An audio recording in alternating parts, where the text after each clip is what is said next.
Graça e paz de Jesus, irmãos. Espero que estejam todos bem, todos guardados pela paz do Senhor, todos fisicamente protegidos, emocionalmente estabelecidos em Cristo e com a sua fé guardada. Meus irmãos, hoje nós vamos estudar o capítulo 15 da nossa revista acerca das cartas pastorais e vamos falar do tema que é instruções para grupos específicos da igreja. Essa é uma lição muito preciosa. É uma lição muito preciosa porque a lição de Paulo orienta Tito a pastorear os mais diversos grupos que compõem a igreja. Tito era um jovem pastor que estava numa cidade chamada Creta, e nessa cidade ele tinha inúmeros desafios.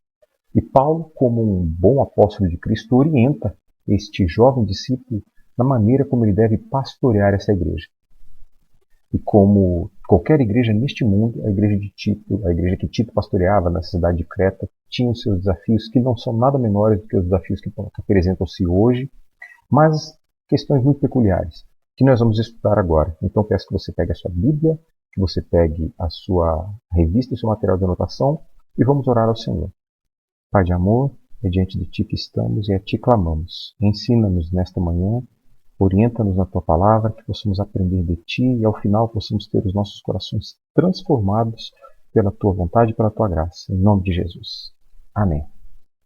Pois bem, meus irmãos, vamos lá? Nós vamos falar então sobre instruções para grupos específicos da igreja. Uma grande lição, uma grande lição. Me abençoou muito e espero que essa lição possa falar muito ao seu coração igualmente. Pois bem, irmãos, então vamos para a leitura do texto, carta de Paulo a Tito, capítulo 2, versículos 1 a 10. Tito 2, de 1 a 10. O texto diz assim: Tu, porém, fala o que convém à sã doutrina. Quanto aos homens idosos, que sejam temperantes, respeitáveis, sensatos, sadios na fé, no amor e na constância. Quanto às mulheres idosas, semelhantemente, que sejam sérias em seu proceder, não caluniadoras, não escravizadas a muito vinho, sejam mestras do bem, a fim de instruírem as jovens recém-casadas a amarem ao marido, melhor dizendo, e aos seus filhos, a serem sensatas, honestas, boas donas de casa, bondosas, sujeitas ao marido, para que a palavra de Deus não seja difamada. Quanto aos moços, que, de igual modo, exorta-os para que em todas as coisas sejam criteriosos. Torna-te, pessoalmente, padrão de boas obras. No ensino, mostra integridade, reverência, linguagem sadia e irrepreensível, para que o adversário seja envergonhado, não tendo indignidade nenhuma que dizer a nosso respeito. Quanto aos servos, que sejam em tudo obedientes ao Senhor, dando-lhe motivo de satisfação, não sejam respondões, não furtem, pelo contrário, deem prova de toda a fidelidade, a fim de ornarem em todas as coisas a doutrina de Deus, nosso Salvador. Neste pequeno capítulo, nesses 10 versículos, Paulo traz orientações que são capazes de transformar uma comunidade inteira, uma igreja inteira. Informações que são capazes de transformar a nossa vida como membro, como cristão, como filho de Deus, como irmão em Cristo, a nossa forma de agir, de trabalhar, de ajudar. Então vamos tentar pensar um pouquinho o que Paulo está ensinando a Tito, está instruindo, advertindo, exortando Tito a ensinar esses grupos na igreja. Primeiro vamos identificar esses grupos. Quais são os grupos que Paulo está falando? O primeiro grupo que Paulo está falando é a liderança da igreja. Observe ali. Paulo fala, tu, porém. No versículo 1. Tu, porém. Essa é uma orientação que Paulo dá diretamente a Tito. Mas é uma orientação que diz respeito a toda a liderança. Ela se estende a toda a liderança. Todos os grupos, todas as pessoas que exercem algum tipo de liderança na igreja precisam compreender essas orientações que Paulo está dando a Tito. O segundo grupo é o grupo de homens idosos. Quem são esses homens idosos? São aqueles homens que já têm mais de 60 anos, em especial no contexto de Creta. Aqueles homens que já não têm mais a responsabilidade de criar e educar seus filhos, ou seja, são os avós. São os homens que, na maioria das vezes, já são aposentados, não têm a sua obrigação laboral constante. Então, Paulo está falando para esse segundo grupo, que é o grupo dos homens idosos. O terceiro grupo é igualmente as mulheres idosas, que são quem? Tal qual os homens idosos, as mulheres idosas são aquele grupo que compunha a igreja de Creta, de mulheres que já não tinham mais a responsabilidade de criar filhos, ou seja, são as avós, aquelas mulheres acima de 60 anos. Estamos falando do contexto do primeiro século, né? Hoje a gente tem avós com idades mais variadas possíveis, né? Então, quando a gente estiver pensando nisso aqui, pensa naquele contexto inicialmente, e depois a gente a gente tenta contemporaneizar isso para o nosso ambiente, né? Mas nós estamos falando de quase 2000 anos atrás. Então, lá naquele tempo, mulheres idosas eram essas, acima de 60 anos, que já eram avós e que não tinham a responsabilidade de criar os seus filhos ou de trazer mantimento para dentro da sua casa. O terceiro grupo que nós temos aqui são das mulheres recém-casadas, ou como Paulo fala, das jovens recém-casadas. Mulheres de pouca idade que haviam assumido um relacionamento matrimonial há pouco tempo, que não tinham a experiência de uma mulher adulta, a experiência de uma mãe, mas que ela estava iniciando a sua relação matrimonial há pouco tempo. O quarto grupo que nós temos são os moços, os jovens, os homens jovens. Esse grupo que era tão discriminado naquele contexto judaico-cristão, do início da era cristã, e que Paulo está trazendo orientações acerca deles. E o último grupo é o grupo dos servos, o grupo dos escravos, que igualmente era uma parcela considerável da igreja de Creta e da sociedade cretense e romana, greco-romana, do primeiro século. Então vamos ver o que ele tem a dizer acerca destes grupos. Mas antes disso, vamos ver quais são os objetivos dessa lição. O primeiro deles é entender que Deus tem um propósito no seu padrão de vida cristã. As exigências de Deus para o padrão de vida cristã não são aleatórios, não são um mero capricho. Para tudo Deus tem um propósito, inclusive para o nosso comportamento. Daqui a pouco nós vamos ver quais são esses propósitos. Desejar seguir o padrão divino da vida cristã. Não basta compreendermos que há este padrão divino, mas é importante que a gente deseje segui-lo também. E por fim, autoanalisar-se com a finalidade de desenvolver as atitudes cristãs ensinadas por Paulo e dar bom testemunho. A autoanálise é um elemento tão importante nas reflexões, porque muitas vezes você pode ouvir uma ministração, uma pregação do maior estudioso, pregador e pastor que você conhece. Mas se isso não fizer sentido para a sua vida, não vai ter mudança. Se não tiver sentido para a nossa vida, não tem mudança. E a autoanálise é esse que traz esse conjunto de sentidos. É como se fosse um espelho. Você tem um espelho diante de você. E nesse espelho você observa que tem um feijão no seu dente. Se você não tirar esse feijão, se esse espelho não te motivar, se essa imagem vista no espelho não for o suficiente para que você identifique esse feijão e retire, não teve nenhuma serventia você observar esse feijão.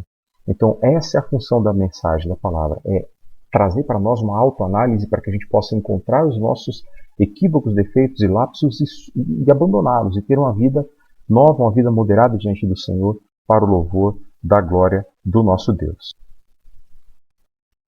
Pois bem, vamos agora ao primeiro grupo de pessoas que Paulo aborda nesta lição. Qual é o primeiro grupo de pessoas que Paulo está tratando aqui com Tito? O primeiro grupo são os líderes. Aí você está vendo uma imagem que apresenta um padrão de liderança, talvez o mais parecido com o bíblico que a gente possa encontrar, né? É aquele líder que está à frente. Não é o líder que comanda, que manda e que está sentado, mas é o líder que acompanha. Nisso a gente tem exemplos de Neemias, a gente tem exemplos de Paulo, a gente tem exemplos de líderes que estão sempre à frente, correndo os mesmos riscos, porém é aquele que está desenvolvendo a visão, aquele que está desenvolvendo a missão à frente daqueles que são liderados. Então, esse é um exemplo de líder que a gente tem bíblico. Pois bem, a primeira lição que Paulo traz aos líderes, e aqui na pessoa de Tito, versículo 1. Você, porém, ou na versão que nós lemos anteriormente, tu, porém, fale o que está de acordo com a sua doutrina. Isso significa dizer que o líder espiritual, o líder bíblico, o líder cristão, é aquele que não tem a liberdade de falar o que ele quer falar, do jeito que ele quer falar, quando ele quer falar. É o líder que está arraigado, enraizado na sã doutrina, que é a palavra do Senhor, que é a Bíblia. Ou seja, tudo que vier a ser manifestado, ensinado pelo líder, tem que partir, tem que fluir a partir da Bíblia e não utilizar-se da Bíblia como um recurso para justificar as suas falas, o seu ensino. Certamente você já ouviu aquela pessoa que diz assim, eu já tenho uma pregação pronta e só me falta um versículo para justificar. Isso é justificar, isso é exegese, é você incluir na Bíblia aquele pensamento que é teu. A orientação bíblica que Paulo dá a Tito, a mesma que ele deu a Timóteo, prega a palavra. Ou seja, é a partir das Escrituras, a partir da palavra que flui a pregação de um líder bíblico. Ele tem a obrigação de estar ancorado nas Escrituras. E ele tem que resistir à tentação de criar novidades ou atrativos para tornar o evangelho atraente.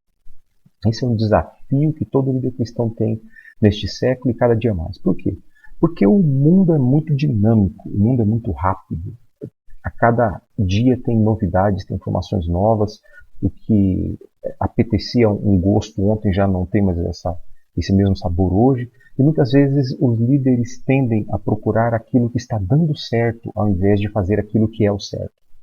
Então a gente precisa resistir ao desejo de incluir sempre novidades, estar buscando, consultando o mercado das novidades o tempo todo para saber o que é que pode fazer a igreja se tornar mais alegre, mais festiva, mais saudável, maior.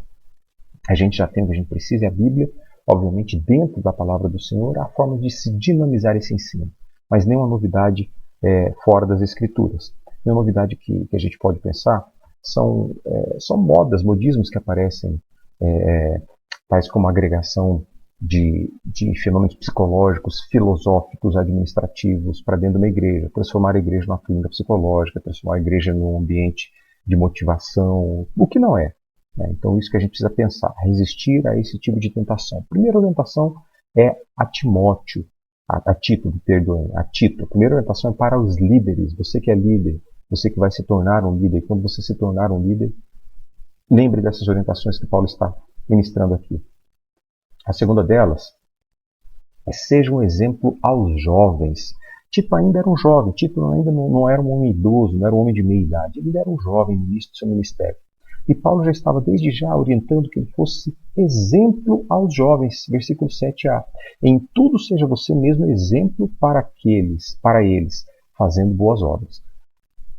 Inevitavelmente, os líderes, os pastores, os presbíteros são exemplos para aqueles que estão dentro da comunidade religiosa. Inevitavelmente.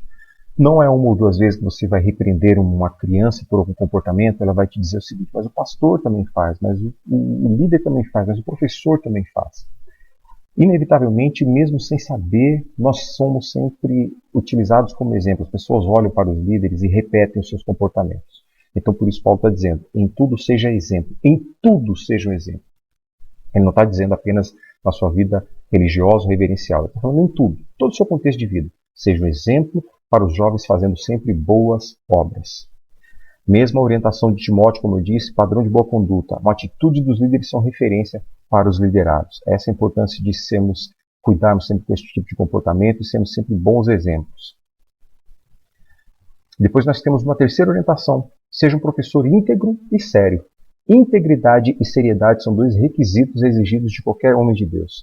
E aqui ele está falando na condição de magistério de Tito, que no seu magistério, que no seu ensino, ele possui essas duas características, integridade e seriedade. O que vem a ser integridade e seriedade?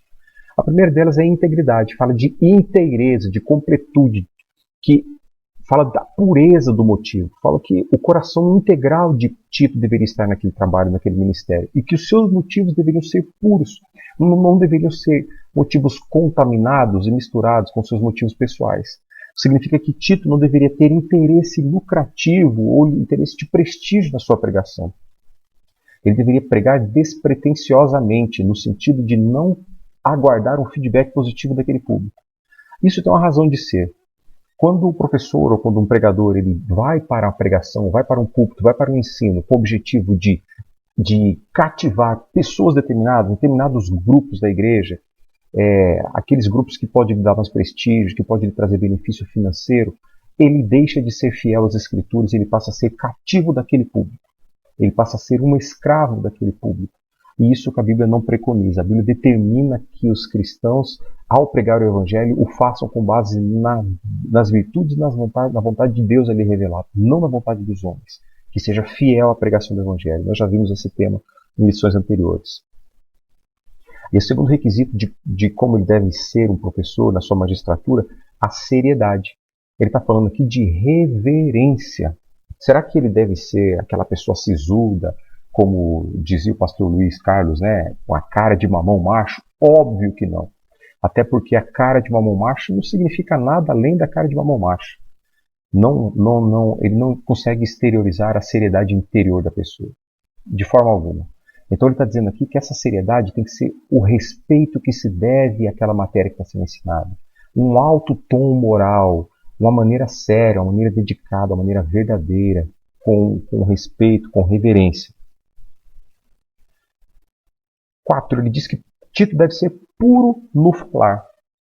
Olha lá, versículo 8b. Use linguagem sadia, contra a qual nada se possa dizer. Esse nada se possa dizer vai lembrar muito para a gente aquele texto bíblico que diz que nós não devemos ter aparência de mal. O texto diz que nós não devemos ser apenas maus, mas não devemos ter a aparência de maldade. Aqui, Timóteo está dizendo a Tito que ele deve usar uma linguagem sadia. Ou seja, está falando que as palavras, a oratória, a retórica de Tito deveria ser sadia, de forma a não ofender as pessoas mais sensíveis da comunidade, e de forma que ninguém tivesse nada a lhe dizer contra, que ninguém pudesse levantar nenhum tipo de bandeira contra Tito por conta da sua pregação. Essa é a razão pela qual essa pregação deveria utilizar-se de uma linguagem sadia, pura, limpa. Ele fala de uma pureza retórica inicialmente, que esse cuidado no uso das palavras adequadas, de não usar palavras que ofendam a sensibilidade dos ouvintes. Mas ele aponta, mas essa pureza retórica, ela fala do interior do pregador, dos conteúdos interiores do pregador. Porque se o que houver no coração do pregador for simplesmente sentimentos ruins, raiva, ódio, ira, coisas que não edificam, inevitavelmente, quando ele abrir a sua boca, que vai fluir, independente das palavras que forem ditas, o que vai fluir vai ser essa maldade. Então, ele fala dessa pureza interior do pregador, que o que ele vier a dizer seja puro, seja limpo. Mas ele também está falando de uma asepsia material, está falando de uma limpeza material, de uma pureza material, que é não permitir que no seu ensino haja a presença de heresias, não dizer heresias, não ensinar o que não se deve. Por quê? Porque isso corrompe, isso suja a mensagem, isso prejudica a mensagem. Então, o cuidado para não poluir o ensino com nenhum tipo de heresia. Isso, a pureza material. O próximo grupo que nós vamos pensar aqui, que nós vamos estudar agora, é o grupo dos homens mais velhos. Qual deve ser o comportamento dos homens mais velhos e qual é o desafio que Tito tem com relação aos homens mais velhos? Aí está um homem mais velho que uma boa parte de vocês vai conhecer. Esse é o capitão Steve Rogers, aposentado, o Capitão América, né? É um homem que os filmes retratam como aquela pessoa que tem uma reputação ilibada, aquele homem que tem um alto conceito moral, uma alta dignidade, que gosta de prestígio no meio dos seus demais. Então, o que a Bíblia vai falar para nós, o que Timóteo está falando para Tito acerca dos homens mais velhos?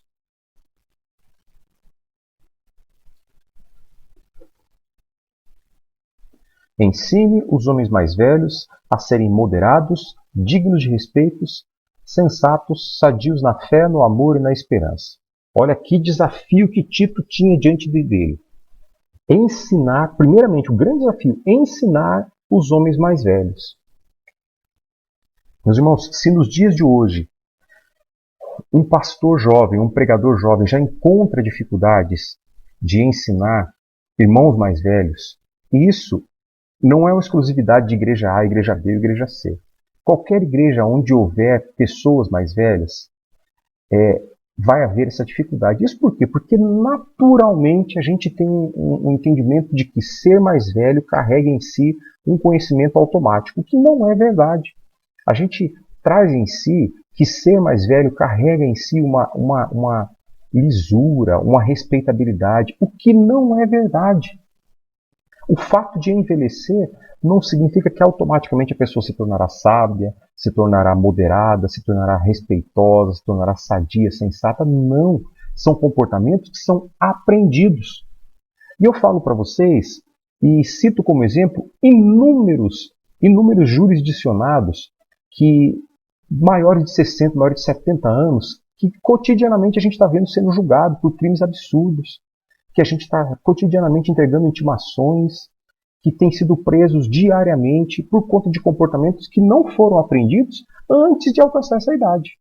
É óbvio que estamos falando aqui de um outro extremo, estamos falando de cidadãos criminosos, de homens criminosos. Não é esse perfil que Paulo está falando aqui para Timóteo. Paulo está falando de homens que estavam dentro da igreja de Creta, mas que não tinham aprendido esses comportamentos enquanto ainda eram jovens e que cresceram sem a existência desse comportamento e sem exercer esse comportamento. Então Paulo está dizendo para Tito que ele deve ensinar os homens mais velhos. Meus irmãos, aqui já mostra para nós que o ensino pode ser aprendido. Mostra para nós que todos os nossos comportamentos podem ser aprendidos. Então, primeiro contexto que a gente extrai dessa verdade: ensinar. Comportamentos são aprendidos. Se nós não aprendemos nas fases anteriores da vida, seja por qualquer limitação que seja porque não tivemos tutores ou professores que pudessem nos ensinar biblicamente, há uma oportunidade nova de se aprender. E a gente precisa estar aberto e estar humilde para aprender nessas oportunidades novas. Há um ditado que diz que não se ensina truques novos a burros velhos.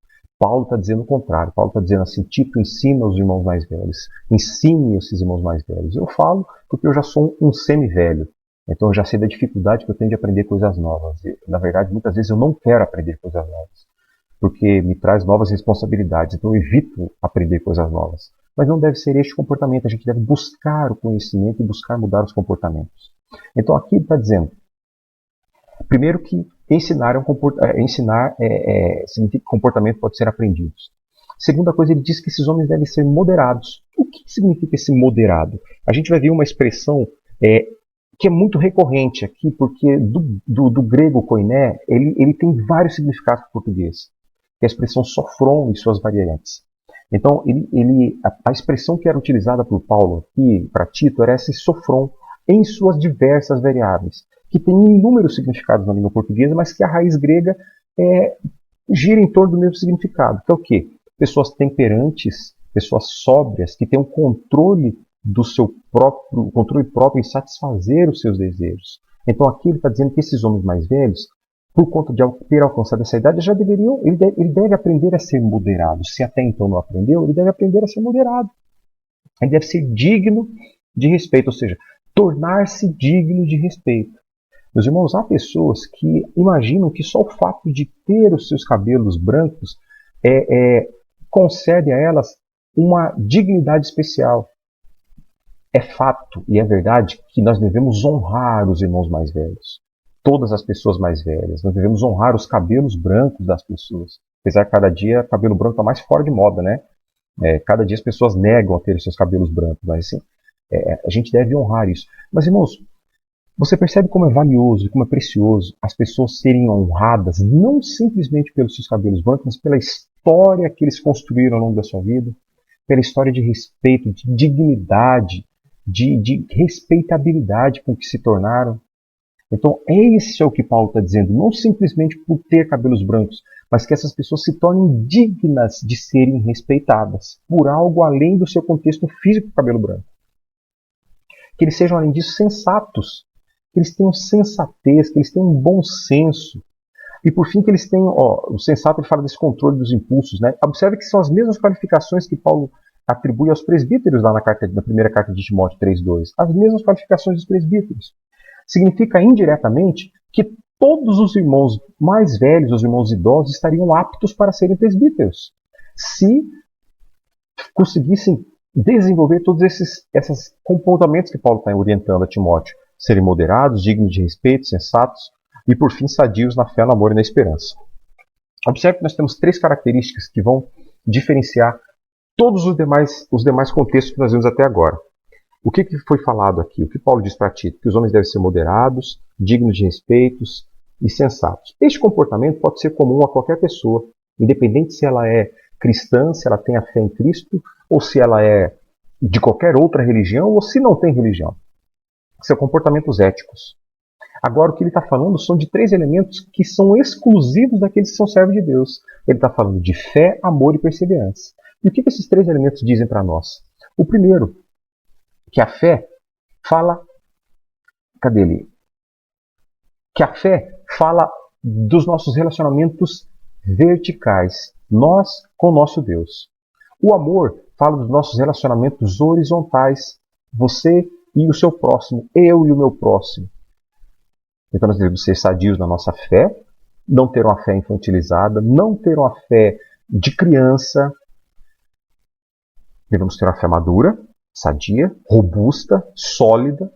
Devemos ter um amor maduro, robusto e sólido, e esse amor é um para com o outro, é entre as pessoas, entre os irmãos.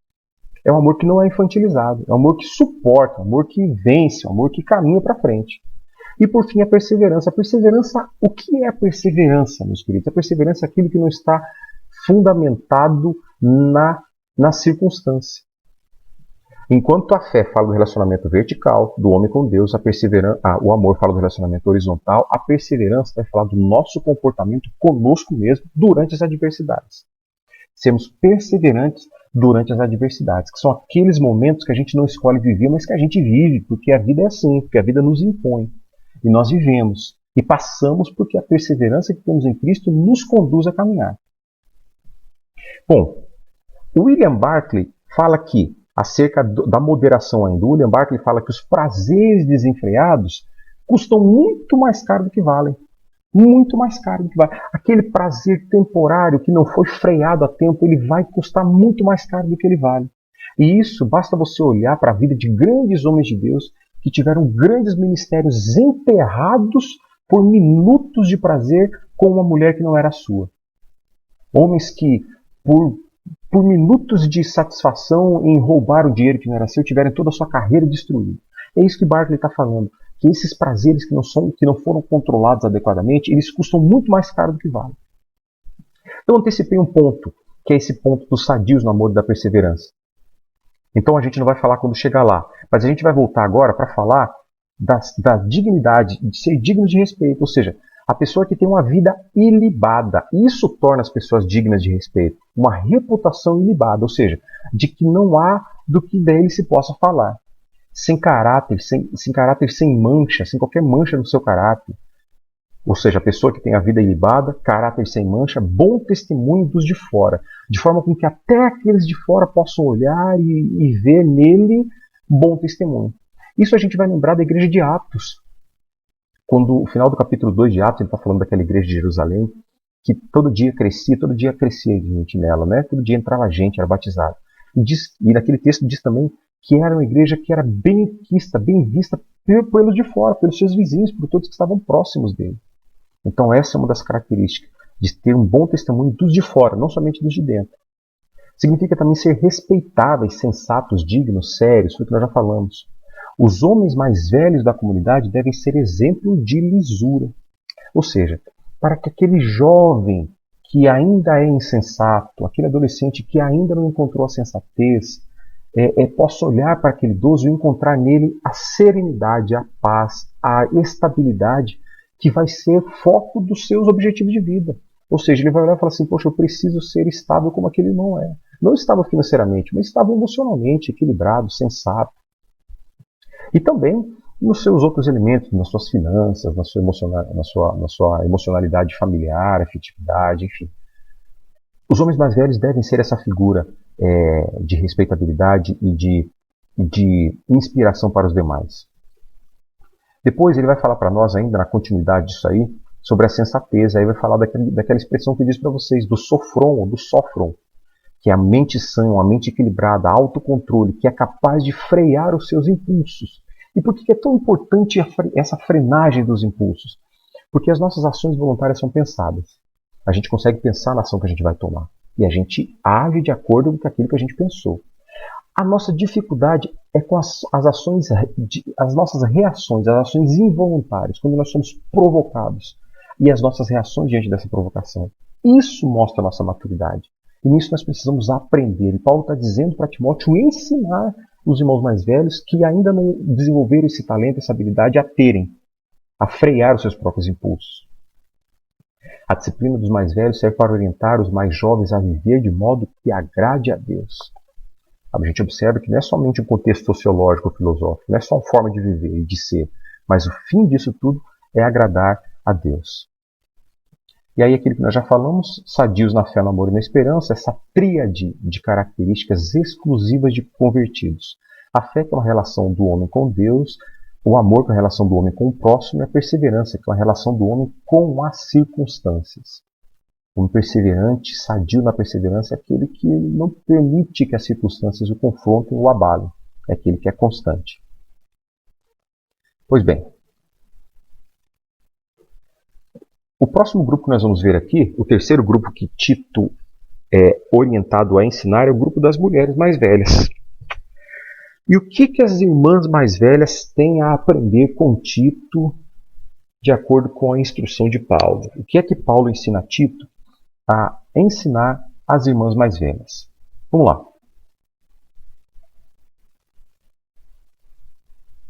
Versículo 3. Semelhantemente, ensine as mulheres mais velhas a serem reverentes na sua maneira de viver, a não serem caluniadoras, nem escravizadas a muito vinho, mas a serem capazes de ensinar o que é bom. Meus irmãos, qual é o contexto que a gente tem aí? A gente tem essa cidade de Creta, que é uma cidade que era tomada de muitos males. A gente tem um filósofo do primeiro século chamado Epimênides, que ele foi citado pelo Adão, inclusive, na aula anterior, que ele falava dos cretenses, dos buchos preguiçosos, que os cretenses eram pessoas mentirosas. E além da mentira ser parte da vida dos cretenses, a calúnia, a maledicência, as perversidades sexuais, a bebida excessiva fazia parte do dia a dia dos cretenses. Então Paulo está dizendo que essas senhoras mais velhas, que até então eram não convertidas, mas que agora faziam parte da igreja de Creta, ele estava dizendo, olha só, essas irmãs não podem viver dessa forma, essas pessoas não podem continuar vivendo dessa forma. Então a primeira orientação é: ensine as mulheres mais velhas a serem reverentes na sua maneira de viver. Então a gente vai ter a primeira orientação, reverentes. Meus irmãos, o que vem a ser reverente significa levar a vida cotidiana com a mesma reverência que praticam no templo. Lembra que tem aquela piadinha que a gente sempre costumou ouvir dos homens, né? Que a irmã chegava ao pastor e dizia que ela queria morar no templo, ou que a criança falava para o pastor que ele queria morar no templo. O pastor perguntava, mas por quê? Não, porque o meu pai em casa é uma pessoa, aqui na igreja ele é um santo, lá em casa ele não é esse santo. Paulo está dizendo aqui que as irmãs de Creta eram assim, que na igreja elas possuíam um revestimento de respeito, né? Elas vestiam as vestes, não vestes de louvor, mas vestes de respeito, de reverência, mas que elas não viviam essa reverência no seu dia a dia, na sua casa. E Paulo está dizendo aqui que essas irmãs deveriam ser ensinadas a viver na sua casa a mesma reverência que elas possuíam na igreja, a mesma devoção e respeito que elas apresentavam na igreja, elas deveriam também apresentar nas suas casas, serem reverentes, da mesma maneira que praticam no templo. Por que a gente entende isso? Porque ele diz, sejam reverentes na sua maneira de viver. E as pessoas não vivem somente no templo, elas vivem, a grande maioria do tempo, fora do templo, fora da comunidade cristã. E é ali que Paulo está dizendo que essas irmãs mais velhas deveriam também ser reverentes. A segunda orientação aqui, a não ser caluniadoras, maledicentes. Olha que coisa.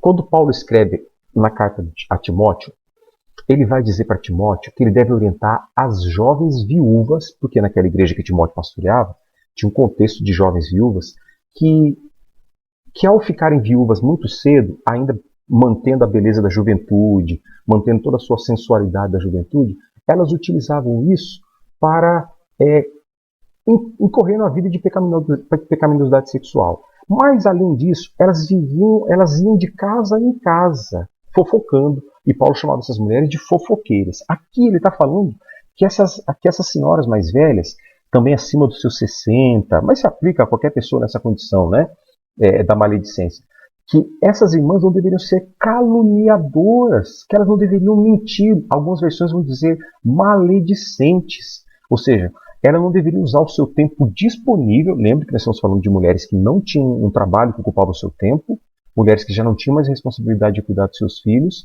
então elas tinham mais tempo livre. E que essas irmãs não deveriam utilizar o seu tempo livre para fazer fofoca, para criar contendas. Meus irmãos, isso é uma coisa muito séria.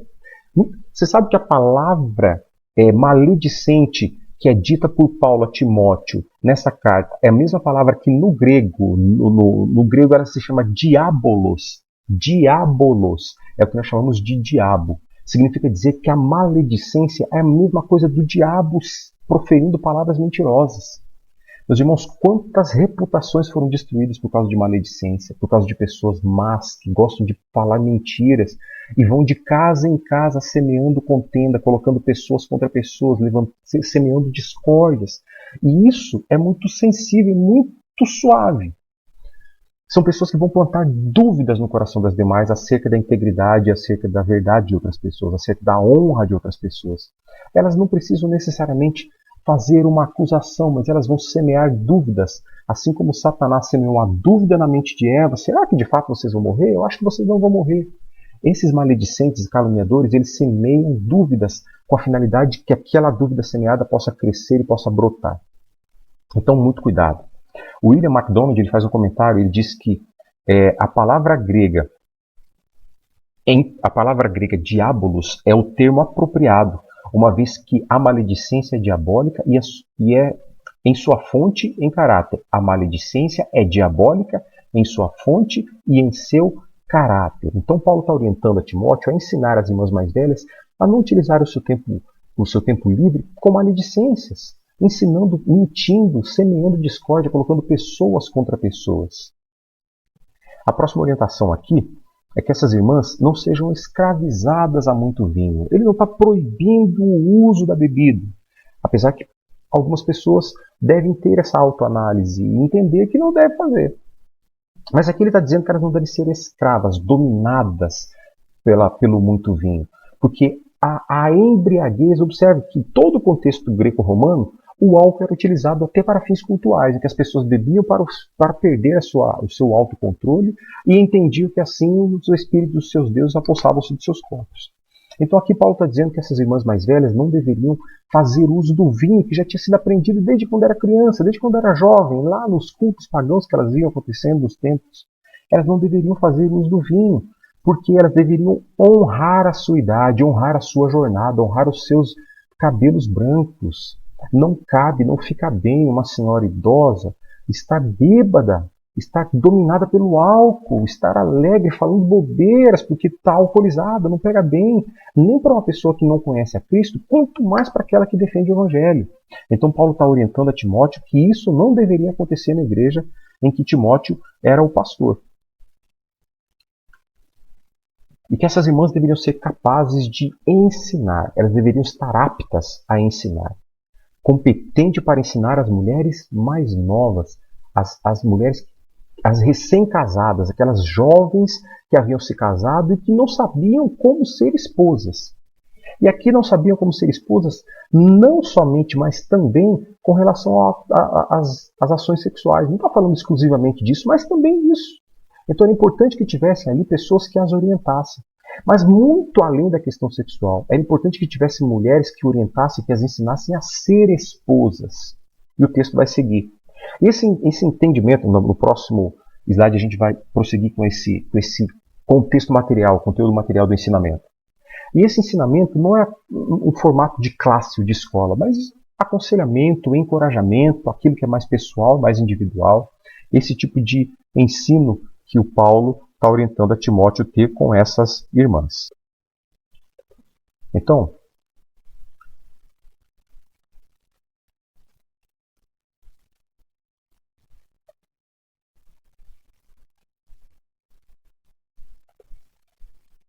tá aqui, encontrei.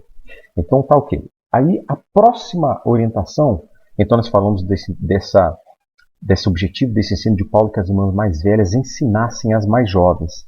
Então a próxima orientação aqui é as irmãs mais jovens, as recém-casadas. Aqui, mulheres mais jovens.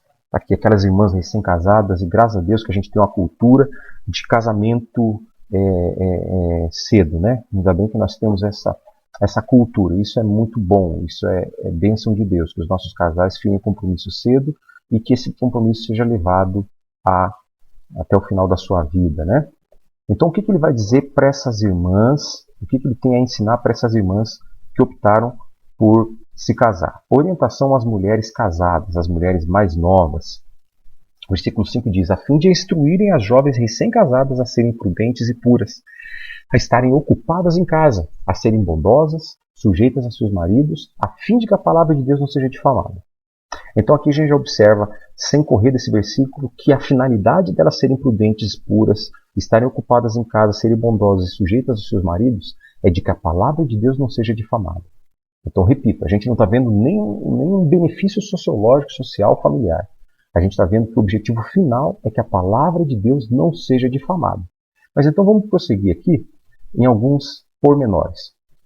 A primeira expressão que ele vai dizer é instruírem que a fim de instruir, ele vem do versículo 4, que as mulheres mais velhas deveriam ser competentes para ensinar, a fim de instruírem as jovens recém-casadas a serem prudentes e puras. A primeira expressão é instruírem as jovens recém-casadas. A palavra que ele diz ali é a palavra kalodidaskalos, que ela significa não de um ensino formal, como uma classe, uma escola dominical, uma cadeira atrás da outra, mas um ensino de encorajamento, um ensino mais empírico, ou seja, ela vai ensinar aquilo que ela aprendeu na vida.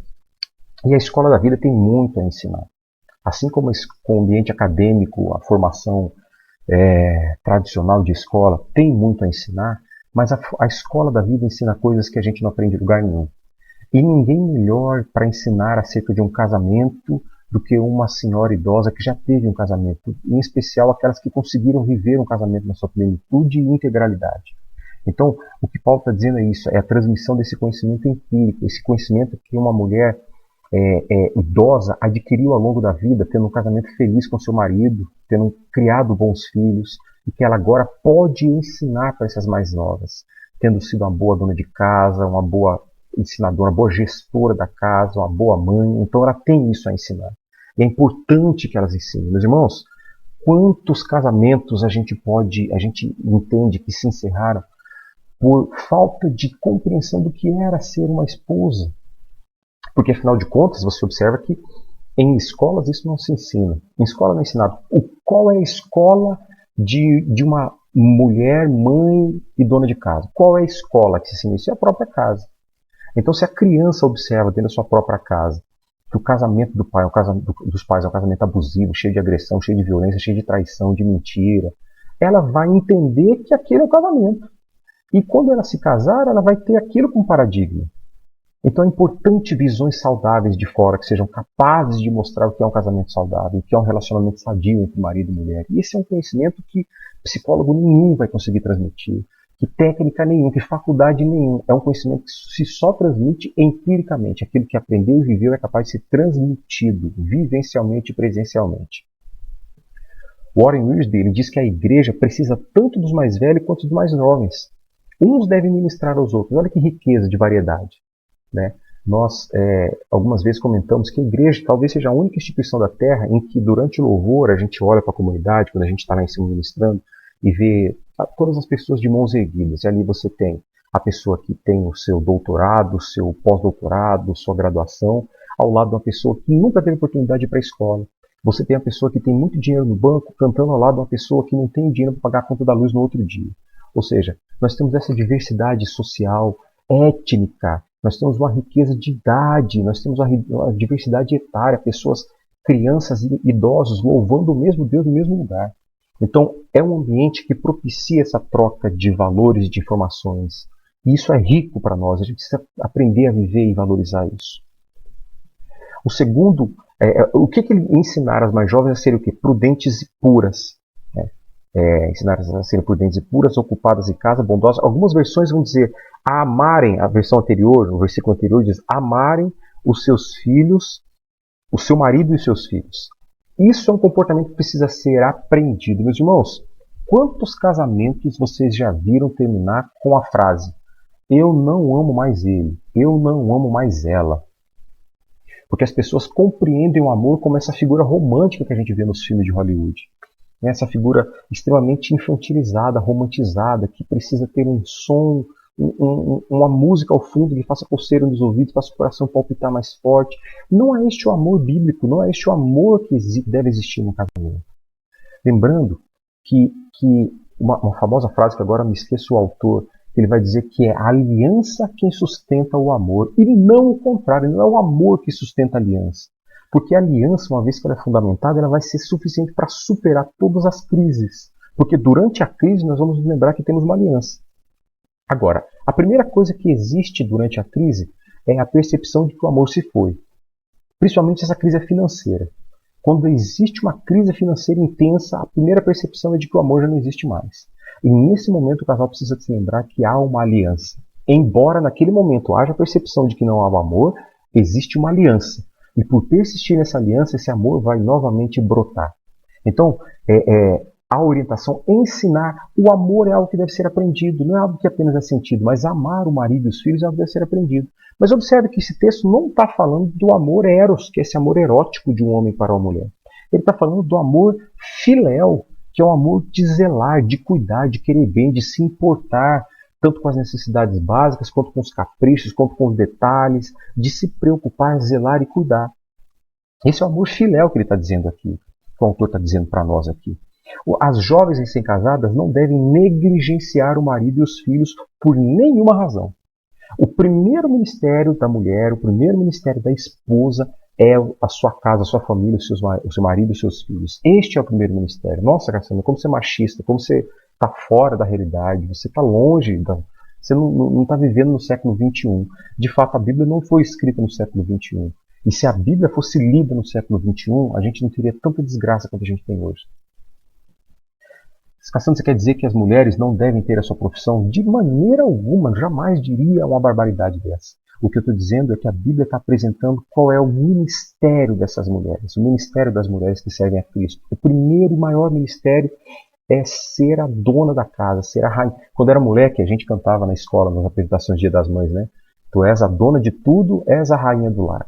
E que saudade de um tempo que a gente só conhece na história, em que a mulher é a dona de tudo, é a rainha do lar, é aquela que comanda a casa, aquela que manda em tudo, nos filhos, em que os filhos não têm a coragem de erguer a sua voz, porque a mãe é aquela figura de autoridade máxima dentro da casa. Isso não acontece simplesmente porque as crianças estão evoluindo de uma forma diferente, mas porque a liderança feminina, esse matriarcado feminino, não estou falando no sentido feminista da expressão, mas no sentido de gerir, de fazer a gestão da casa, tem sido negligenciadas por razões intimamente pessoais. Sabe aquele desejo de conquistar a minha carreira, a minha independência, de colocar a vocação profissional acima da vocação pessoal, acima do ministério pessoal. Lembrando que a Bíblia diz que a salvação da mulher vem por ter filhos. Ele está querendo dizer que o primeiro grande ministério da mulher é algo que nenhum homem vai ser capaz de ter, é gerar a luz no seu ventre. Então, ele está relembrando aqui o grande ministério da vida da mulher na Terra, que é gerar e dar à luz a filhos, é influenciar estes filhos, sem, contudo, excluir as suas outras atividades. É possível, mas esse é um grande desafio, né? É um grande desafio que a gente vai falar logo na sequência. Pois então, a serem prudentes, dona de casa, tal, prudentes e puras. Olha que expressão interessante e curiosa. O ambiente cretense, como eu já disse anteriormente, ele favorecia a promiscuidade, a prostituição, o adultério, o sexo livre, né? Pior que os anos 70, 60 e 70 lá do Woodstock, do sexo, drogas e rock and roll, muito pior que isso. Então, vamos voltar para aquela expressão sofram ou sofronas, né? Essas variantes do sofro. Pessoas que têm o domínio próprio, o autocontrole, pessoa que domina suas paixões em vez de ser dominada por elas. Paulo está dizendo que as mulheres recém-casadas deveriam aprender a dominar as suas paixões. O que é paixão? É diferente do que é o amor. O amor é constante e duradouro. A paixão ela é intensa e temporal. Ela vem do mesmo jeito que ela vem, ela vai. Quantas pessoas encerraram seus casamentos por uma paixão? Porque entenderam que um breve envolvimento emocional que teve com qualquer pessoa seria o suficiente para mudar todo o rumo da sua vida. E se entregou àquele pequeno lapso de tempo que foi suficiente para destruir toda uma família. Meus irmãos, Paulo está dizendo que Tito deveria ensinar essas mulheres a controlar as suas paixões, a dominá-las e não ser dominado por elas.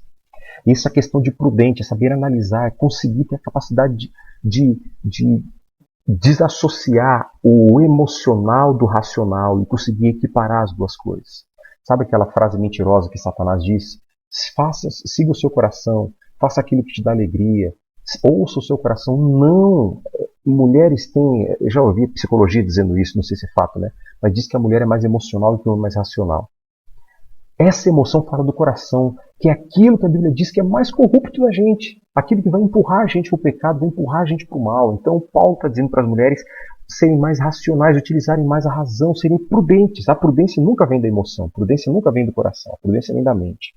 Mas ele também fala de pureza. E essa pureza é uma expressão chamada hagnos, que é inclusive o nome da editora, de uma editora de livros cristãos. Ele fala da pureza moral no matrimônio. Observe que ele não está falando do adultério, não está falando da realização da prática sexual com outra pessoa que não o marido ou que não a esposa. No caso específico aqui da mulher com o esposo. Ele está falando de uma pureza moral no matrimônio. Que as mulheres deveriam ser puras na mente e no coração. Olha só, o fato da psicologia alegar e defender que as mulheres possuem uma emocionalidade mais sensível, uma sensibilidade emocional maior do que a dos homens, torna as mulheres mais frágeis em determinados contextos da sua vida. Torna-as mais frágeis. Em especial momentos em que os casamentos não vão bem, momentos em que há fragilidades emocionais no casamento. E o que acontece? Olha que artimanha curiosa. A mulher que está fragilizada no casamento, sei lá, brigou com o marido, tem um estresse, acha que não está amando o marido, aí ela vai encontrar uma pessoa para desabafar sobre o seu casamento. Ela encontra um homem, um amigo, qualquer coisa. Uma pessoa que, se não tiver o seu caráter firmado em Cristo, vai usar essa vulnerabilidade emocional para tirar proveito próprio. Aí aquela mulher que estava vulnerável, que foi procurar uma ajuda, vai naturalmente cair na lábia de uma pessoa que tem interesses escusos. Então Paulo está ensinando as mulheres a serem puras de mente e coração, a não serem defraudadas. Olha que expressão interessante essa, defraudação. O que é essa defraudação? É você criar expectativa em outro que não vai ser cumprida.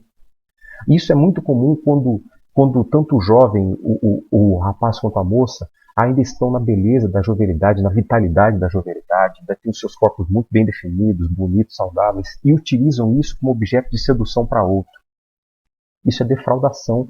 Se esse objeto não for com a intenção de ter um relacionamento duradouro, permanente, constante. Se for simplesmente pelo desejo de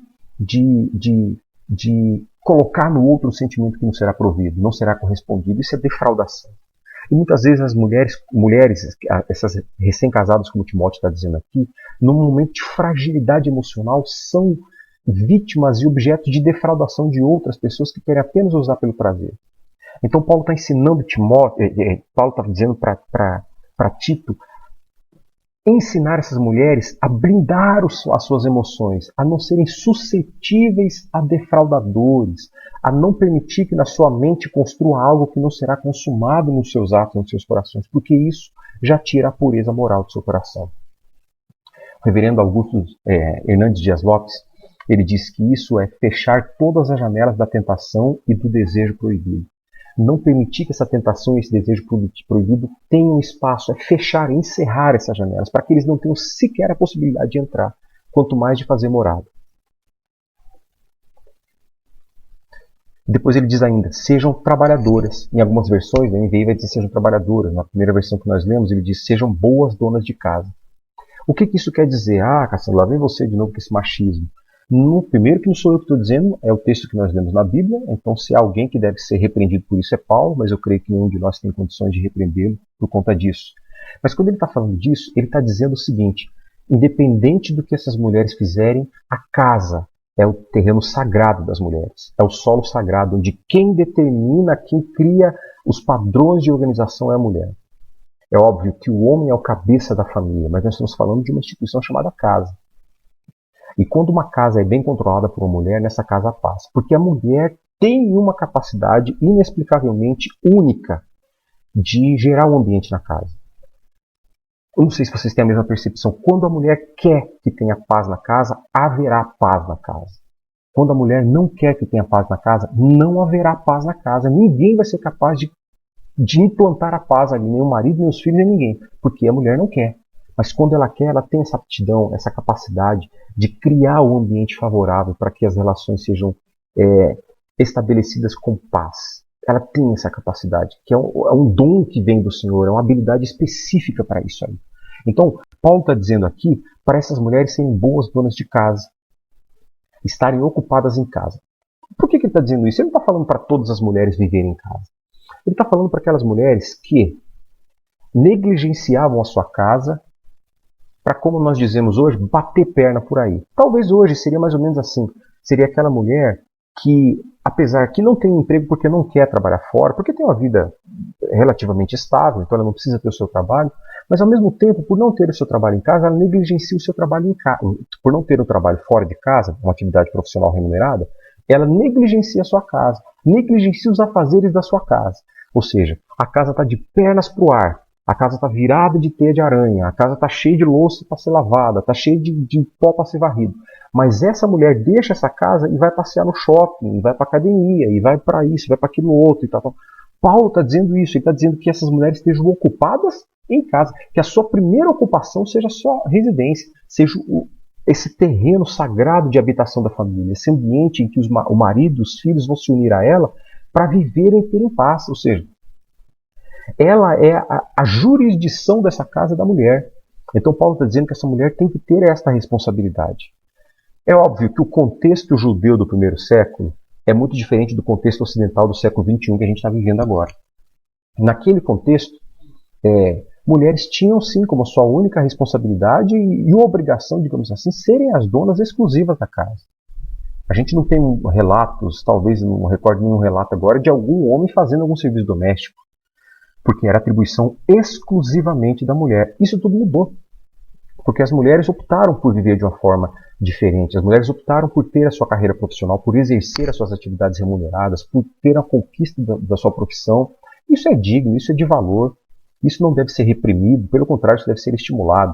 O que deve ser reprimido é a negligência do ministério em favor da vocação. Porque o primeiro ministério da mulher sempre vai ser a sua casa. Meus irmãos, casas cujas mulheres negligenciam o seu ministério têm uma grande chance de não ter sucesso. Tem uma grande chance de ter casamentos destruídos e filhos desestabilizados. O ambiente divinamente inspirado e criado possui essa dinâmica. Uma dinâmica em que a mulher é aquela que é capaz de criar esse ambiente familiar. Uma casa sem uma mulher nunca vai ser um lar. Então é importante que as nossas irmãs, que Paulo está dizendo que essas irmãs mais novas, aprendam isso desde cedo, a terem esse conceito de que uma casa sem uma mulher jamais será um lar. Há um canal que a minha filha Melissa assiste de YouTube, que inicialmente eu não gostei, sei lá, que negócio que eu disse, não bateu a figura quando eu olhei, não gostei. Mas que outro dia eu comentei com a Cris que eu estava observando, que é uma menina jovem, muito bonita, que é casada. Isso que eu achei muito legal, que é casada. Por que eu achei muito legal? Porque a cada dia o mundo contextualizado, secularizado, ele despreza o casamento, as relações estáveis, né? As relações duradouras e estáveis. Ignora a existência do casamento. E defende o quê? Que a mulher tem que ser livre, que ela tem que ser independente, que ela tem que ser isso, aquilo, outro, que ela tem que trabalhar e ganhar seu dinheiro, que ela não pode ser dependente de homem. E as nossas filhas estão sendo ensinadas nas escolas a ter sucesso profissional e não tem ninguém que ensine elas a serem boas esposas. E neste canal de YouTube, eu vi essa jovem casada, muito bonita, o seu marido, ela ensinando pessoas a fazerem coisas de casa que eu nunca vi ninguém ensinar fora disso. Ou seja, ela ensinava a fazer trabalhos manuais, ensinava a fazer tapete, a fazer biju, a fazer decoração de casa, a plantar uma rosa, a fazer a plantação, cuidar plantar um cultivo de algum tipo de vegetal. Ela tem um vídeo que ela levava café na cama para o seu marido e ela dizia assim, mas não é aniversário dele nem nada, mas eu estou fazendo isso porque ele também faz para mim. Ou seja, ele está trazendo o exemplo de uma reunião, de uma relação de amor, de um filos, um amor filéu, muito intenso, de cuidado de um para com o outro. Então, esse tipo de cultura deve ser resgatada do cuidado, de entender que não é uma subvalorização, de que a mulher, agindo dessa forma, não é subvalorizada e não é inferior ao homem, mas apenas ela está demonstrando amor por aquele que comprometeu-se a entregar a sua vida por ela. Depois deixa eu correr, senão a gente não termina. Então, que elas sejam trabalhadoras, donas de casa. O desafio aqui, então, é aliar o dever, que é a gestão deste lar, lembrando que uma casa sem uma mulher nunca vai ser um lar. O que torna essa casa um lar é a mulher, é a figura da mulher. O homem não tem essa habilidade, me perdoe, irmãos, o homem não tem a habilidade de transformar uma casa num lar, isso é coisa de mulher. A habilidade que Deus deu a elas. É a capacidade de aliar isso à vocação, à aptidão para o trabalho. É perfeitamente possível que a mulher seja uma profissional de sucesso sem abrir mão da gestão da sua casa. Quer dizer que ela tem que fazer tudo isso? Não, quer dizer que ela precisa saber como é que se faz. Porque até no momento em que ela colocar uma empregada na sua casa, uma diarista, uma empregada doméstica, ela precisa saber para poder ensinar. Se é uma menina que cresceu numa casa que ninguém fazia nada, que a mãe não fazia nada, não sabia fritar um ovo, não sabia dobrar um lençol, e ela se casou, e ela tem um marido, tem filhos, e ela não sabe ensinar isso, ela não sabe fazer isso, ela vai contratar uma diarista para fazer, mas ela não sabe ensinar a diarista a empregada, está fadada ao insucesso. É só esperar, só sentar e esperar o insucesso chegar. Então é importante esse tipo de aptidão. Pois, prosseguindo, serem bondosas. Olha que essa expressão não é só aquela expressão bonitinha de sorrir para todo lugar. Essa expressão bondosa que ele está dizendo é a expressão agathos. Essa expressão só é mencionada na Bíblia uma segunda vez, uma vez anterior, no livro de Atos, quando Lucas está descrevendo a pessoa de Barnabé. Ele diz que Barnabé era um homem bom e cheio do Espírito Santo. Olha que coisa fantástica. Esse agathos, ele está falando de uma bondade utilitária, que era útil, saudável, agradável, amável, alegre, feliz, excelente, distinto, honrado. Essas são as características dessa bondade, agathos, que Paulo está escrevendo aqui para Tito. Que essas mulheres devem ser boas. E olha só que curioso. Ele está falando de Barnabé. Aí o Lucas vai falar que o Barnabé era uma pessoa boa, ele era bom e cheio do Espírito Santo. Duas características, bom e cheio do Espírito Santo. Mas quem era Barnabé? O segundo nome que nós temos de Barnabé, ele era conhecido também como José das Consolações. Olha que coisa linda, das consolações, era um consolador, uma figura típica do Espírito Santo de Deus. José, o Barnabé tinha essa característica de ser um consolador. Quem que Barnabé consolava? Não sei todos, mas eu posso dizer dois. Barnabé foi aquele que consolou Paulo, quando Paulo foi negligenciado pelos apóstolos, no primeiro concílio de Jerusalém, no primeiro concílio apostólico, em que Paulo era o último, era aquele fora de tempo que foi negligenciado pelos demais. Mas o Barnabé também consolou João Marcos, aquele que foi negado de continuar na viagem junto com Paulo, depois dele ter abandonado a primeira viagem. Paulo não quis mais ele depois.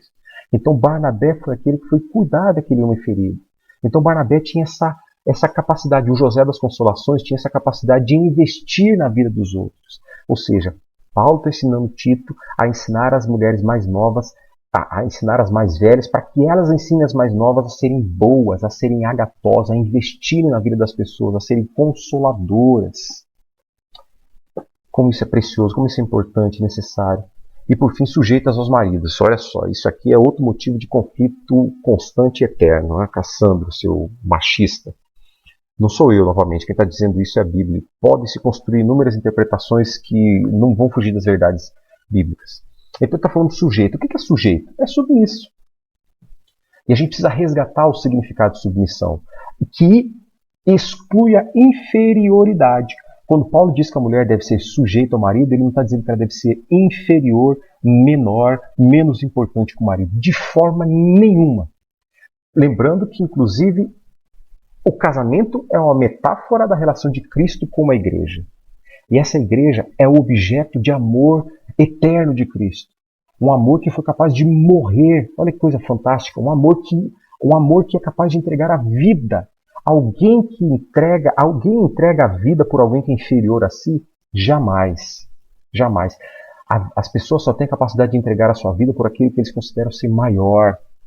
Então, embora Cristo seja o Pai, Cristo seja o autor da vida, ele entregou a sua vida, ele entendeu que a sua vida terrena e material era de menor importância do que a vida daquela igreja, do que da vida daqueles que são salvos. Cristo entregou a sua vida por ele, suportou dores por essa noiva. Então não tem como a gente dizer que é uma relação de inferioridade, que a mulher é inferior ao homem. Não tem essa possibilidade de interpretação do texto.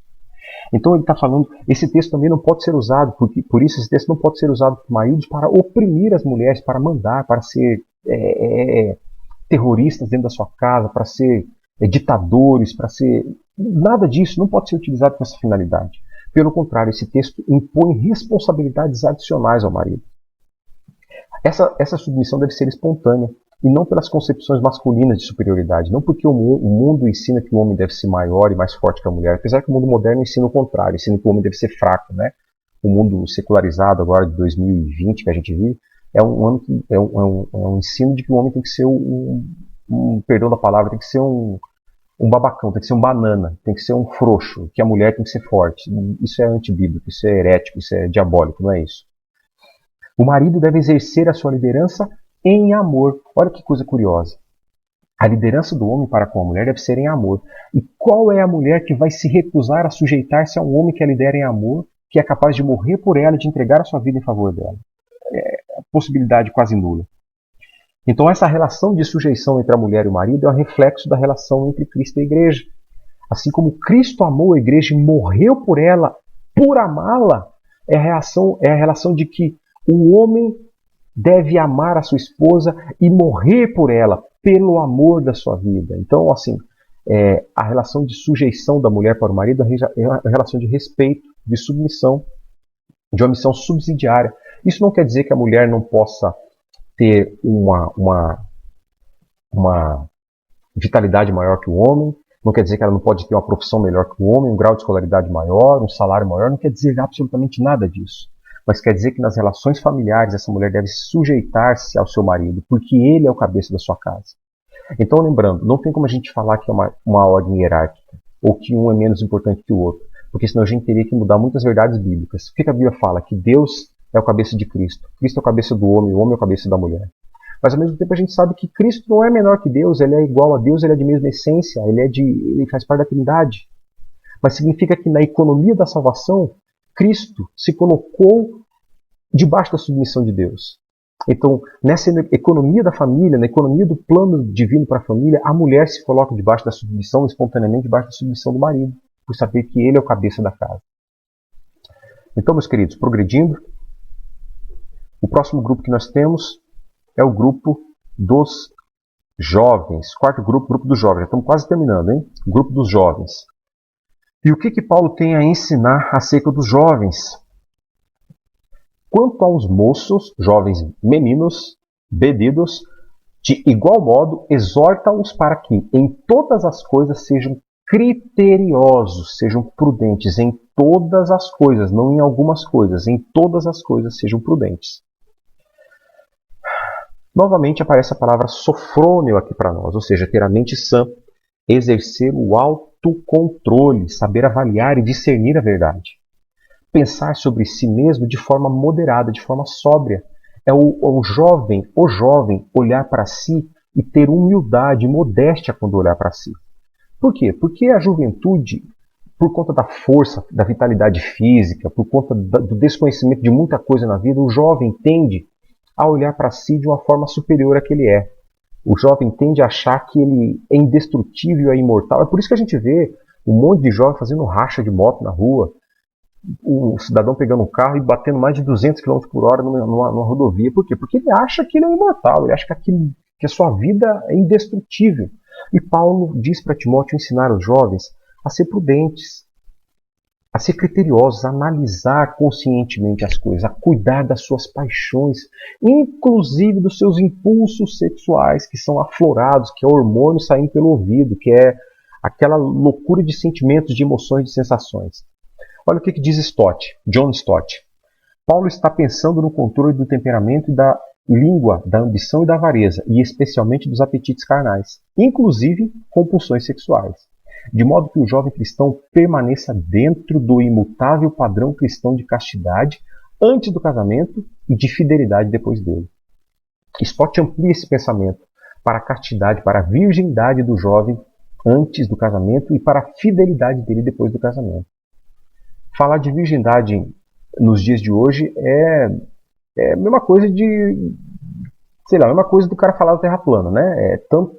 É tão coerente quanto. Por quê? Porque o mundo moderno ensina o quê? Ensina que o sexo deve ser praticado desde sempre. Inclusive, quando o governo propôs a ideia de diminuir as propagandas de uso de preservativo para que fosse substituído pela castidade, pela abstinência sexual, muitas pessoas caíram de pau, principalmente os progressistas que pregam a liberdade sexual desde que sempre, né? Cada dia mais jovem, né? Já querem ensinar crianças a procedimentos e padrões sexuais, enfim. Quando o governo propôs isso, foi tido como matéria de deboche. A mídia, a televisão, a grande mídia televisiva proclamou isso como matéria de deboche, ou seja, era uma piada. Mas o John Stott está ampliando esse pensamento de Paulo, dizendo que o jovem tem que ter a coragem de se manter casto, se manter virgem antes do casamento e de se manter fiel depois dele, que as paixões sexuais devem ser controladas. Meus irmãos, quantas pessoas tiveram o embaraço de ter relações sexuais e dessas relações sexuais contraírem doenças venéreas, doenças incuráveis, ou de terminarem numa gestação não desejada. Quantas jovens cometeram aborto por não suportar essa relação, essa gravidez indesejada e que carregam esse trauma na sua vida até hoje, não conseguem desvincular-se emocionalmente disso, até hoje tem suas vidas desgraçadas, seus casamentos desgraçados por conta disso. Então Paulo está incentivando a ser prudente, ser criterioso, ser cauteloso com relação ao período de juventude. Até porque é um período que a gente tem a maior vitalidade, inclusive para servir ao Senhor. Talvez seja isso, por isso que Paulo diga que aquele que não se casou, aquele que escolheu ser celibatário, que fez uma boa escolha, porque ele vai ter mais capacidade, mais tempo, mais dedicação nas coisas do Senhor. Então tem a sua finalidade, tudo tem, né? E o último grupo que nós temos aqui é o grupo dos escravos. Aí você me pergunta, o que isso aí tem a ver com escravo, Cassandro? Esse aqui, meus irmãos, é uma pintura, é um quadro que mostra o apóstolo Paulo, ou uma figura do apóstolo Paulo, escrevendo uma carta a Filemon e encomendando o jovem, o escravo Onésimo, o escravo fujão, né? Então esta é uma imagem que simboliza o Paulo encomendando que Filemon receba o Onésimo. Então vamos lá. O que ele fala acerca dos escravos? Ensine os escravos a se submeterem em tudo aos seus senhores, a procurarem agradá-los, a não serem respondões, a não roubá-los, mas mostrarem que são inteiramente dignos de confiança, para que assim tornem atraente em tudo o ensino de Deus, o nosso Salvador. A gente não tem mais um contexto de escravidão legalizado, como acontecia no primeiro século, quando o momento em que esse texto foi escrito, né? As escravidões que existem hoje são todas ilegais e são combatidas. Mas assim, a gente pode trazer esse texto aqui, essas orientações, para todas aquelas pessoas que exercem uma atividade que possuem seus chefes, todas aquelas pessoas que são submetidas a algum tipo de autoridade. E todos nós, de algum modelo, em algum momento, somos submetidos à autoridade. Todos nós estamos debaixo de algum tipo de autoridade. Então a gente precisa pensar nisso nesse contexto, uma vez que a gente não pode mais pensar na escravidão institucional, né? A gente tem que pensar nessa escravidão, nessa condição de servidão, mas em condições legais, em que nós respondemos para o nosso chefe, em que nós respondemos para qualquer pessoa que exerça autoridade sobre nós. Então quais são as orientações que ele nos traz acerca disso? Primeiro, sermos submissos aos nossos senhores. Ou seja, não cometer nenhum tipo de atitude contra a vida dos nossos senhores, contra a sua reputação, contra a sua honra. Significa respeitá-los. Segundo, sejam agradáveis aos seus senhores. Além de ser submissos, além de respeitá-los, nós devemos ser agradáveis, ou seja, os nossos senhores devem estar satisfeitos com o nosso trabalho. Os nossos trabalhos têm que exceder as expectativas normais que todos os demais alcançam, ou seja, nós devemos fazer além daquilo que é esperado como profissionais. Sejamos também educados, que todos os escravos, todos os empregados sejam educados. Significa não discutir, retrucar, contender com seu senhor, com seu superior. Não é sábio, não é educado, não é respeitoso. Ou seja, o comportamento do cristão deve levar em conta a sua fé e não a condição momentânea. É muito parecido com aquele contexto de perseverança que a gente viu agora há pouco. O nosso comportamento como cristão não deve levar em conta a condição que a gente está vivendo, mas sim a fé que a gente professa, independente de qual seja a circunstância que a gente venha viver. Não sejam ladrões, ou seja, muitos, naquele contexto que a gente está vivendo ainda aqui, muitos dos escravos, eles eram responsáveis por administrar as finanças dos seus patrões, por cuidar do dinheiro, por cuidar da casa, por fazer as compras, por cuidar da lavoura, por cuidar dos animais. Então, muitas desses não resistiam à tentação de um lucro fácil e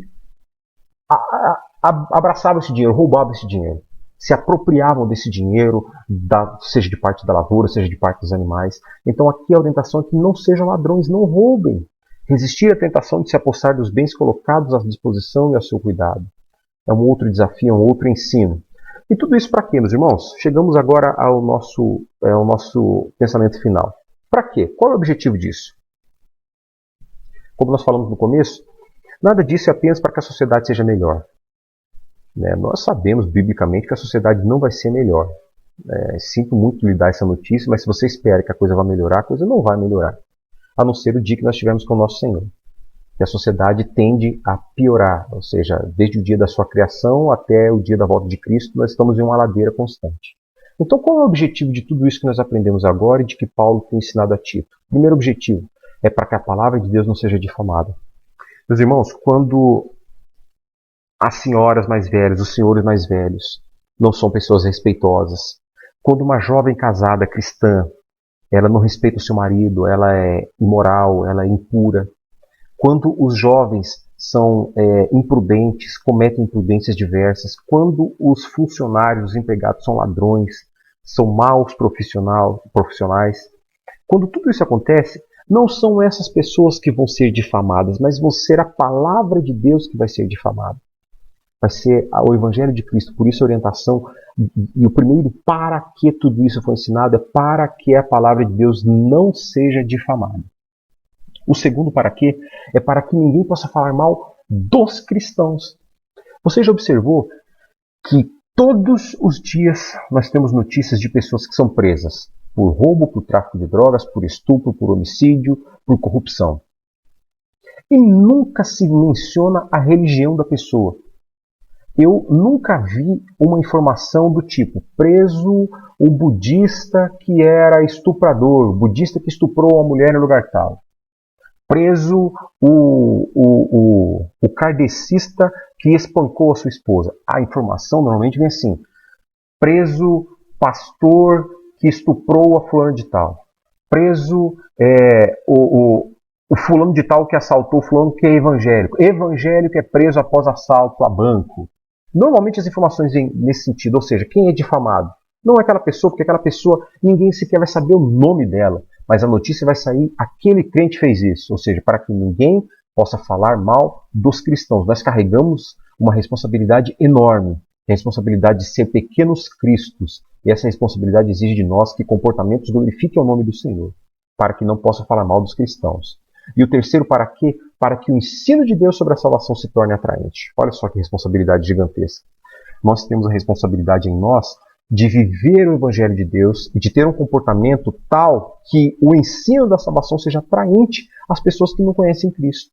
Que elas tendam a descobrir qual é o motivo da nossa fé, o que nos torna diferentes, não melhores nem piores que ninguém, mas o que nos torna diferentes dos demais. Meus irmãos, que este estudo de hoje tenha acrescentado na sua vida tanto quanto ou mais do que ele acrescentou na minha vida. Eu confesso que já li essa carta de Tito, até porque era pequena, inúmeras vezes, mas dessa vez teve um valor mais profundo para mim. Esse ensinamento, dessa compartilhamento de vida de idosos e de jovens é algo que é tão importante para a nossa vida, é tão necessário para uma igreja saudável, que eu penso ser válido o desenvolvimento disso na nossa vida individual e na nossa vida coletiva. Portanto, meus irmãos, que nas suas orações você possa incluir essa diversidade, essa multiplicidade de conhecimento, que os jovens tenham interesse de saber dos mais velhos acerca da vida, que os mais velhos tenham interesse de viver de modo digno, de modo a ensinar os mais velhos acerca da vida, e que em tudo isso o nome de Cristo seja glorificado. Que Deus te abençoe neste domingo, você tem um domingo abençoado com a sua família, e que logo mais você possa cultuar a Deus conosco. Fique em paz, em nome de Jesus Cristo. Amém.